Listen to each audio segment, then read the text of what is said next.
Greetings, Bonies. This is the Bone One, Bone McGraw, broadcasting to you from outside the House of Bone Studios. Today we are broadcasting our very special, or one of our very special Halloween specials. Today we have a very special guest, Mr. Ghastly from Mr. Ghastly's Creepatorial. If you go down to the description here, there will be a link to his YouTube channel. So go check him out. And he's actually doing a little contest where you can win some stuff right now. So, Mr. Ghastly, why not start off by saying hi? Hi, Bone. Mr. Ghastly here, broadcasting unlive from the Creepatorium. I'm glad you could have me on today and say hi to all your viewers. So, what kind of Halloween questions you got for me today? Mr. Ghastly, I'm glad you asked. When I thought about Halloween and thought about doing the special, I thought about you, the expert on everything Halloweeny. So, let's start off with this question. What exactly are the origins of Halloween? The origin of Halloween.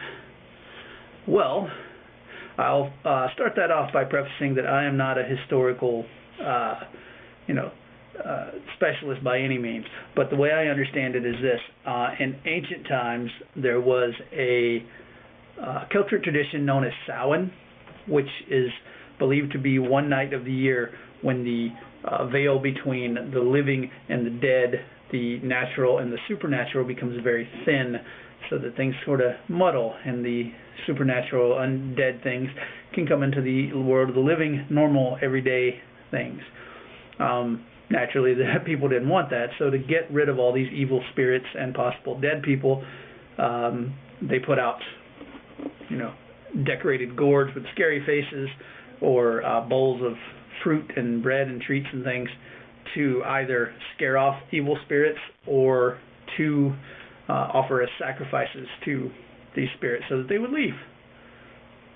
So that's where the traditions of jack-o'-lanterns and handing out trick-or-treat candy to kids dressed like goblins and witches came from. So that's the basic gist. Over the years, that tradition has changed names: All Hallows Eve, All Hallows Evening, and then sometime in the early part of the century in the United States, where Halloween is probably the biggest, my understanding is candy companies like Hershey and things like that got together and made this big event where people would get lots of candy and hand it out to kids, and later on they added all the other companies that sell things like rubber rats and other things to make a lot of money.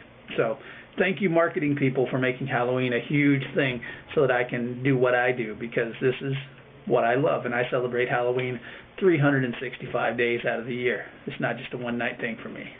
So I know there's lots of people out there that are the same. So hi, creeps. Well, what else you got? Mr. Ghastly, I know that you are really big into music and literature. So my next question is this. Out of all of the music that we hear during this time of year on the radio or internet, there are certain Halloween staple songs that come to mind. What's your favorite one of the season? Best Halloween song. That's a tough one, mainly because I was literally making my Halloween playlist the other day on my iPod, and I have over 1,000 songs that I consider Halloween. There's staples, obviously, like the Monster Mash, Purple People Eater, things I liked from when I was younger, like Fresh Prince's Nightmare on My Street, things like that. But the one that's probably heaviest in rotation for 2016 for me is a song called Stand By Him, which is a song from the band Ghost. Ghost is a metal band that has a lot of theatrics. They dress like skeletons and ghouls, and do sort of an anti-pope theme, and a lot of their music is very dark in nature, with some satanic lyrics. And the song "Stand by Him" is a song about a witch that gets her revenge on people. And the chorus that has the words, "It's the night of the witch. which is perfect for Halloween. So that's been my go-to song this year. So right now it's "Stand by Him" by Ghost. So that's it. Ah, I'm gonna have to go check out the group Ghosts. I've never heard of them, but they sound interesting. My next question is this. Um, we always hear of the classic monsters Frankenstein by Mary Shelley and Dracula by Bram Stoker. Of the two pieces of literature, which one is your favorite? Hmm.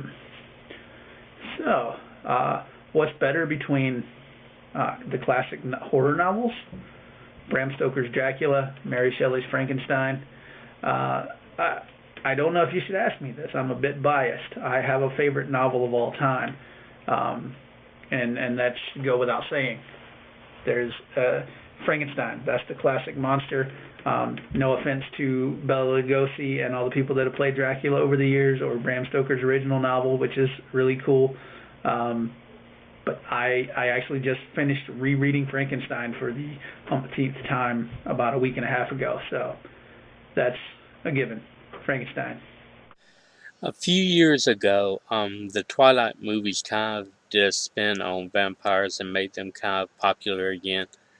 Um, Here lately, the TV show The Walking Dead has kind of put zombies back on the map. At the end of time, if these two were the sole survivors, who would win or who would come out on top? Which species would come out on top? Hmm. That's the big one with zombies being still extremely popular right now. Um, Vampires versus zombies at the end of time, who would win? Well, it depends on what you mean by, I guess, the end of the world or the end of time. I guess you mean like the downfall of civilization. I don't know why they would fight because they're, zombies eat brains, living brains, and vampires are technically not living, so they wouldn't eat the vampires. And vampires usually have to drink living human blood, or at least living blood, and zombies have little to none of that, so they wouldn't be eating each other. So I would assume the battle would be over food source, us human beings. So again, I told you I overthink these things. Um, so they would be fighting over the food source. So who would win, vampires or zombies?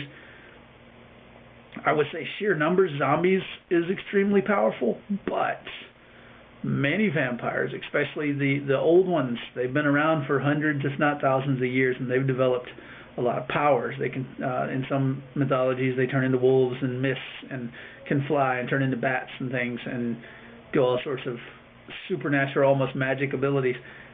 Not to mention that they are extremely intelligent and manipulative and have the ability to use human weapons if need be, like guns and knives and tanks and nuclear weapons and whatever else, whereas zombies are more brain dead. I want your brains. So I would think that the vampires would win.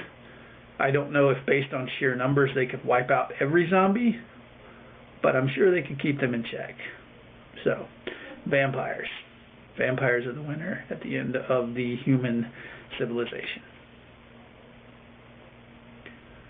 Well, I thank you for having me on, Bone.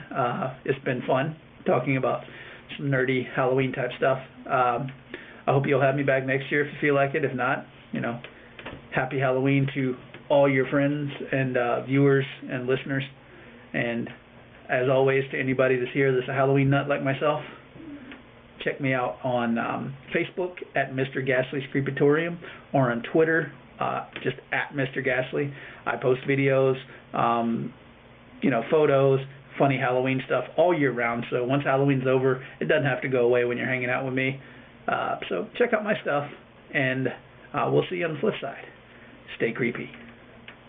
All right, thank you, and be sure and go to go check out Mr. Gasly at his various social outlets and see what kind of creepy things that he has planned to come out in the upcoming year, and we would definitely plan on having him back.